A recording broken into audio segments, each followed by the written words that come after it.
E aí pessoal, tudo bem? Estamos aqui mais uma vez na Varanda com o Síndico. Hoje a gente está fazendo a entrega dos certificados do último ciclo de mentoria. A gente tem conosco aqui Renato Borges, Leandro e o nosso querido Sérgio Gouveia, convidado especialíssimo, autor do livro Finanças para Síndicos, Saia do Caos Financeiro e Alcance Resultados Surpreendentes. Se vocês me permitem, Leandro e Renato, eu vou começar por Sérgio, o nosso convidado especial. Sérgio, seja muito bem-vindo.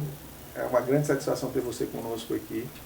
Eu vou te fazer uma pergunta simples e antes dessa pergunta eu te peço para você falar um pouco sobre você, para a galera que está de casa que não lhe conhece, lhe conhecer.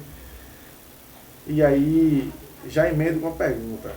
De onde surgiu a ideia desse livro, cara? Muito bem. Primeiro, obrigado pelo convite. Estou muito feliz aqui de poder contribuir de alguma forma para esse projeto que eu acho incrível. Parabéns a você, tá? Bem, eu sou um carioca que já mora aqui em Salvador há muitos anos. Eu me considero um cariano, na verdade. Que tem uma trajetória assim bem diversa, vamos dizer assim, né? Eu já empreendi, já fui dono de restaurante, já morei no exterior, eu era baterista, toco bateria até hoje, mas hoje é hobby. E mais recentemente, digamos, nos últimos 30 anos mais ou menos, eu entrei pela área do ensino, fui professor por mais de 10 anos, e nessa instituição de ensino onde eu trabalhava, eu fui convidado para preencher alguns cargos de administração, dentro da área acadêmica e tal, mas comecei a entrar realmente na administração pura e nas finanças. Então me formei em administração, depois fiz um MBA em finanças corporativas, depois um outro em controladoria, e dentro da corporação a gente adotou um programa de gestão estratégica pela Fundação Dom Cabral, que foi maravilhoso, um parceiro por excelência, o PAEX, muito, muito bom, de 3, 4 anos de duração, foi realmente um turning point na minha vida. Mas em paralelo a tudo isso que eu acabei de falar, eu vinha sendo síndico chamado morador dos condomínios onde eu morava. Eu costumo dizer que eu não fui forjado no mundo dos síndicos, eu não fiz um curso de síndico. Eu fui forjado justamente na área corporativa, visando administração, finanças, gestão, estratégia e tudo mais. E o que eu fiz como síndico foi basicamente utilizar essas ferramentas dentro da realidade do condomínio. Então, uma pegada profissional, uma pegada de ferramentas que funcionam, comprovadamente funcionam. Eu sempre enfatizo isso, eu não inventei nada dentro do mundo dos condomínios, eu apenas apliquei. E a soma disso tudo que eu falei, inevitavelmente, acabou sendo um desejo de compartilhar o lado professor, né? E uma facilidade de compartilhar isso também. Afinal de contas, eu fui treinado para ensinar. E eu comecei a compartilhar esse conteúdo lá no Instagram e acabou dando o projeto De Repente Síndico, onde todos os dias eu dou uma pílulazinha, uma coisinha, baseado num princípio muito, muito simples. Eu não acredito em um momento que transforma tudo e aquelas coisas acontecem. Eu acredito todo dia um pouquinho. É a catequese diária. Por isso que escola é todo dia. Né? Porque o que vai transformando verdade. É o acréscimo de um pouco mais de conhecimento, esse novo que ele se encaixa naqueles 3 primeiros que você viu antes e o conhecimento ele vai se construindo. E o projeto De Repente Síndico surgiu disso, justamente disso. E aí o que aconteceu para dar nesse livro aqui? Esse compartilhamento de conhecimento, de informações, foi despertando nas pessoas o desejo de que eu falasse um pouco mais sobre a área onde eu me formei. E aí surgiu o convite da editora Boni Juris para eu escrever um livro que tivesse uma interseção exata entre finanças e condomínios. Onde é que esses dois mundos se encontram? E aí eu escrevi um livro que tem o mesmo objetivo do perfil, falar uma linguagem acessível, tirar o tecniquez do caminho, aquele jargão, aquela verborréia que ninguém entende nada, e explicar de uma forma simples, uma forma prática, né? Aplicada a uma prática que eu exercia e exerço, sou síndico até hoje. Então não é um mero exercício acadêmico, olha, eu fiz, funciona e fiz desse jeito, proponho que você faça assim também. Então, a história de uma forma bem resumida é essa daí. Renato, seja bem-vindo, meu amigo. primeira vez aqui conosco. Primeiro, De muitos. De muitos. Primeiro, vamos lá, me diga aí, de onde surgiu a sua vontade ali, esse interesse em participar dessa mentoria conosco? Pronto, bom dia pessoal, meu nome é Renato, sou de São Paulo, também tenho um tempo aqui em Salvador, atuo na área de condomínio já tem há 7 anos e recentemente conheci aula no curso da Unicid, como professor que deu aula para ele sobre finanças e tal, e ele propôs uma mentoria sobre o ISO 9001. Eu achei interessante para galgar conhecimento, adquirir mais experiência para que a gente possa atender o nosso cliente final, que é o condomínio, né?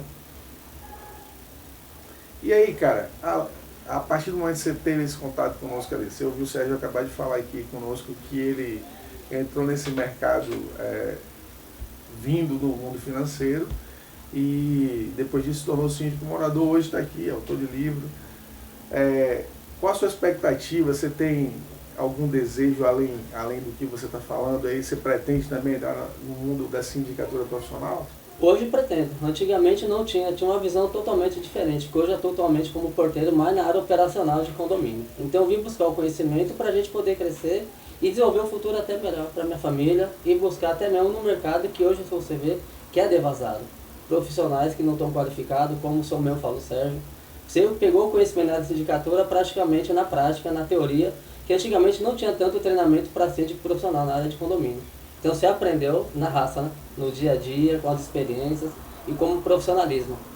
E eu pretendo hoje, com as ferramentas que a gente tem, com grandes professores, mentores que a gente tem, poder agregar mais conhecimento e futuramente, quem sabe, tornar um síndico profissional, um exemplo como o Arlo, com referência aqui em Salvador, seu que eu acompanho bastante, seu Sérgio, a sua parte tem me agregado bastante, às vezes estou no plantão, à noite pego suas aulas, começo a olhar à noite e isso tem me acrescentado bastante. Ah, que bom, fico feliz. Leandro, seja bem-vindo de novo. Eu vou lhe dar aquela difícil tarefa. Você vai ser responsável por fazer a pergunta para Sérgio. E eu queria fazer uma pergunta sobre finanças também. Pode fazer. Porque assim, eu acho que é uma área tanto, em geral, que engloba, acho que a mais dificuldade que você tem de falar é sobre finanças, tanto na área condominial como na área empresarial, né? E a gente vê muitos condomínios, hoje mesmo atuam, a gente vê a devação na área do caos na finança do condomínio. E como surgiu no seu desejo de você atuar automaticamente nas finanças em condomínio? Apesar que síndico atua mais na área na técnica, né? Como jurídica, mais seu específico finanças. O senhor viu a necessidade de levar treinamento para os síndicos profissionais na área de finança? É uma boa pergunta. E eu vou dar aqui já um spoiler para qualquer pessoa que um dia assista a minha palestra. A primeira coisa que eu pergunto, já fica a dica da resposta que você vai dar. Você pode levantar a mão e acertar a resposta. Se você pega um condomínio para gerir, qual é a primeira coisa que você tem que fazer? E a resposta, na minha visão, é sanear as finanças. Por um motivo muito simples. Se você quer promover mudanças dentro de um condomínio e tem muito conhecimento, você tem o apoio dos condôminos, você tem um clima super favorável, vontade de fazer, você tem tempo disponível, mas não tem dinheiro, o que vai acontecer? Rigorosamente nada. Não vai acontecer nada. Não vai acontecer nada. Talvez assim, você não pode atualizar a convenção porque você não vai ter direito para contratar assessoria jurídica para fazer isso. Ah, se fazer aquela reforma, não tem dinheiro para fazer aquela reforma. Não, você tem que fazer aquele reparo emergência, não tem dinheiro. Não tem jeito. As finanças estão para o condomínio, assim como o sangue está para o corpo. Você tem um corpo super saudável, forte, tira o sangue, acontece o quê? Morte. Na mesma hora. Eu comecei a ver, não sei se vocês sabem, mas se for lá no link da minha bio, um dos botõezinhos que tem lá é agende uma reunião comigo. Sim, já vi. E atualmente eu botei assim, é grátis. Eu até comecei de apertar e tem que pagar. É grátis, tá lá escrito, é grátis. Eu fiquei até com medo de pagar. Né? Por quê? Porque eu preciso ajudar essas pessoas. As pessoas me perguntam assim, cara, mas você está dando isso de graça? É de graça mesmo? É de graça mesmo. Meia hora de Google Meet free. Eu entro, converso com as pessoas, me conte qual é o seu problema. A pessoa me conta. Se eu puder ajudar, eu ajudo. É certo. Então segunda-feira está marcado 1h da tarde. É uma marcação online, você marca lá. É um aplicativo que olha a minha agenda, se tiver disponibilidade, ele marca. E aí o que acontece? Se eu puder ajudar, é claro que meia hora não é uma consultoria, não tem como você se aprofundar em meia hora. Sim. Né? Mas assim, tem um ganho dos dois lados. Isso que as pessoas custam a entender. O ganho do seu lado, porque você vai sair pelo menos com direção norte. Vai por aqui, ó, tem mais isso aqui. Tá. E o meu? Qual é o meu ganho? O meu ganho é que eu passo a entender o que está acontecendo no mundo condominial. Para onde está indo? Resultados são coisas como essa aqui. Ó. Como é que eu ajudo melhor? Porque eu posso falar de coisas que eu acho que são importantes, mas importante é relativo. Importante para mim pode não ser importante para você. Se o meu objetivo é ajudar, eu preciso saber o que é importante para você. Sim. Então, resumidamente, assim, finanças é o sangue do corpo. Se não tiver ajustado, se não tiver bem feito, não adianta. Um exemplo prático. Há 9 meses atrás eu assumi um condomínio que estava abandonado, praticamente 10 anos. Qual era a premissa básica da fixação do valor da cota condominial? Vocês vão acreditar, mas é verdade. A premissa é, não pode aumentar. Então, há quase 10 anos o valor era R$580. E eu costumo dizer, sem previsão orçamentária. Sem previsão que mano é previsão orçamentária? Que nada, para que esse troço? Precisa não vai ter aumento, deixa o jeito que está, vai levar. E eu costumo dizer, manter a cota condominial abaixo é fácil, é só não fazer manutenção. Só que essa conta chega, né? A realidade se impõe. E quando ela chega, a gente sabe da lei de Sitter, ela chega 5 vezes maior. Então não tem para onde correr. E o que aconteceu nessa realidade? Depois de 10 anos de, poxa, baratinho, mas o prédio derretendo, eu fiz a previsão orçamentária, como deve ser feito, e vi, não é porque eu quis, ou porque eu achei, porque a Arlo mandou, os números disseram, precisa fazer um reajuste de 48%. 48%. Um desafio. Um desafio. Mas assim, o que acontece? Primeiro, o número disse isso, e eu mostrei. Segundo, aí vem o professor. Eu mostrei o caminho que me levou a mostrar aqueles 48%. Está aqui um laudo de inspeção predial, mostrando a situação do prédio. Está aqui o parecer, o engenheiro foi comigo, ele que apresentou. Está aqui o grau de urgência, tendência e prioridade. Está aqui, vocês estão vendo, tudo projetado na frente dele.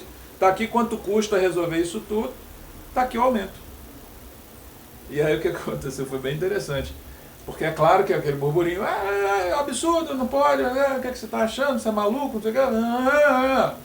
Aí vai uma dica também. O nosso Assembleia está assim, delinha. Deixa a emoção baixar, porque é um choque. Deixa a emoção baixar. Se tudo você falar, vai bater numa barreira chamada filtro afetivo. Mas levou um desfibrilador, pessoal. Não, basicamente você cria canais de empatias. Até porque ao longo do tempo, como não teve um aumento na taxa condominial, quando você levou os 48%, foi um choque de realidade isso moral. Porque ninguém quer ter um aumento no condomínio. Ainda mais quase 50% do valor que está pagando atualmente. Não, 48% da cota ordinária. Leandro, só para aproveitar a oportunidade, antes de trazer você bate-papo, Sérgio acabou, para vocês entenderem, tá? Você fez a pergunta, especialista em finanças e tal. Sérgio comentou aqui que ele vem do mercado financeiro, que vem para o condomínio, mas ele falou de um coeficiente de Sitter, que muitos síndicos não conhecem, tá? Ele falou de uma maneira rápida aqui, porque ele é um cara que provavelmente está ali sempre se atualizando e é um cara fora da curva, está acima da curva, na verdade, acima da média, né?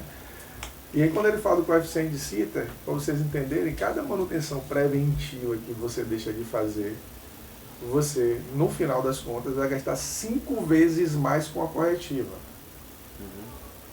Tentando resumir aqui o coeficiente de Sitter. Então, cada vez que você fala bem assim, ó, não vou hoje lavar os vidros, daqui a algum tempo, a manutenção desses vidros vai lhe custar 5 vezes mais do que lavar o vidro. Tá? Então, é super importante para você ter ideia. Ele está trazendo uma lógica que faz parte do mundo da manutenção, da engenharia diagnóstica, mas ele está mostrando, ele respondeu a sua pergunta falando logo de cara. O que é necessário para o condomínio sobreviver? Finanças. Tá? Venha, Leandro. Se aproxime, como a gente fala aqui na Bahia. Então vamos lá, né? Sou Leandro Santos, profissional da área de administração, já há mais de 12 anos nessa área, e realmente é um prazer estar aqui com vocês. Agradecer a Arlo mais uma vez pela oportunidade. E por que eu quis fazer a mentoria, né? Primeiro, é uma referência condominial que é a Arlington, a gente sabe que ia vir coisa boa, não temos dúvida disso, né? Tudo que ele representa, né? Tanto como pessoa como profissional, a gente fica muito feliz de ter essa influência em nossas vidas. E também é um tema muito sugestivo, né? Como é que eu vou colocar, complicando a ISO 9001, como é que eu vou colocar isso dentro do condomínio? A gente vê muitas pessoas falando isso para a empresa, né? Mas, embora o condomínio não seja uma empresa, ele tem características de empresa que tem que ser levado a sério, né? Então, nós conseguimos ver como processos de tomada de decisão, né? Como a comunicação ela, de forma assertiva, bem direcionada, a gente consegue envolver todo o condomínio. Lembrando que nós temos no condomínio uma comunicação para os condôminos, prestadores de serviço, para funcionários. Então, todas essas ações, eles tendem a somar muito, né? E entendemos também que é só um passo, né? Precisamos sempre de outro. Então, a melhora ela é contínua, né? E aí tem a pergunta para a Sérgio também, né? Claro.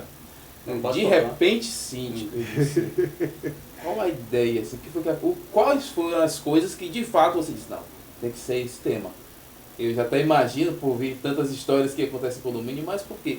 De repente, síndico. Porque eu acho que ele resume bem a história de 99%, se não 100% dos síndicos, né? Que se tornam síndicos não porque tem assim, um desejo genuíno. Eu não me lembro de ninguém. Cara, poxa, desde pequeno que eu quero ser síndico, né? Eu sempre sonhei, né? Que nem menino pequeno, assim, bombeiro, policial, né? Eu nunca vi. Talvez no futuro, e eu acho que cabe até a nós, assim, criar esse desejo das pessoas aspirarem à profissão de síndico. Mas a maioria das pessoas se torna síndico e de repente, por algum tipo de estímulo. E normalmente é assim, ele olha, bom, o condomínio está caindo, não tem ninguém assim que se apresente, ou ninguém que pareça capaz, ou tem aquele cara ali que tem um caráter meio duvidoso, o que vai acontecer, né? Alguém que desperta para a necessidade de fazer alguma coisa em relação ao condomínio que está numa tendência negativa. E comigo foi exatamente isso, foi exatamente assim. Eu me tornei síndico numa assembleia onde fui chamado lá e abri a caixa de Pandora. Me mostraram um monte de miséria lá, um bocado de erro, de problema, de confusão, não sei o que. No final, perguntaram, bom, estamos aqui abertos para a eleição do novo síndico, quem se dispõe? Aí eu vi uma senhorinha que nunca tinha trabalhado na vida, sem nenhum demérito a ela, mas assim, ela não está capaz, não está preparada para enfrentar esse mundo de problemas que acabaram de botar. Tinha um outro cara que era um empresário muito bom, mas que só fazia viajar, era um imóvel de investimento, ele não estava nem aí. Então sobrou para mim. Ali começou. E aí foi interessante, né? Porque justamente por eu aplicar ferramentas de gestão, de finanças e tudo mais, eu tive resultados muito bons. Esses resultados muito bons transformaram o condomínio, essa transformação dos condomínios chamou a atenção dos convidados dos meus vizinhos que passaram a frequentar de novo o condomínio. Quando você mora num condomínio velho, feio, horroroso, todo acabado, você tem vergonha de chamar as pessoas, né? Você não chama. Não, é melhor fazer no restaurante, fazer na casa da minha mãe, você inventa uma coisa. Mas eles passaram a convidar de novo as pessoas, começou a ter festa de aniversário, festa de Natal, tudo voltou. E esses convidados começaram a dizer, cara, o que aconteceu aqui, velho? O que houve aqui nesse condomínio, rapaz? Eu passei aqui na porta 3 vezes, achei que tinha errado o endereço. Aí os convidados, olha que interessante, os convidados começaram a perguntar aos vizinhos, e os vizinhos, não, foi aquele cara lá, vai lá falar com ele. E aí começou. Então foi tudo muito de repente, assim, pra mim foi, assim, eu sou um cara muito planejado, mas esse efeito eu não esperava, eu não sabia. Então por isso a gente tem o de repente sim. Galera, pegando Renato, gancho que... calma aí, segura aí que daqui a pouco a gente volta, porque o primeiro bloco está se encerrando aqui, bateu o tempo aqui, Renato já está se esquentando aqui fazer outra pergunta. Você que está assistindo a gente, não esquece de comentar, curtir, compartilhar. A gente tem que agradecer também o nosso apoio aqui da Joy Pods, da Nova RH, da editora Boni News, que é uma parceira que está conosco desde o primeiro momento, e da Eletromídia, que chegou agora também para poder nos ajudar com as telas aí nos elevadores de Salvador e do Brasil todo, tá? Daqui a pouco a gente está de volta, a gente vai vir para o segundo bloco. Renato, segura a pergunta que daqui a pouco você volta com a pergunta aí. Valeu, pessoal. Até já.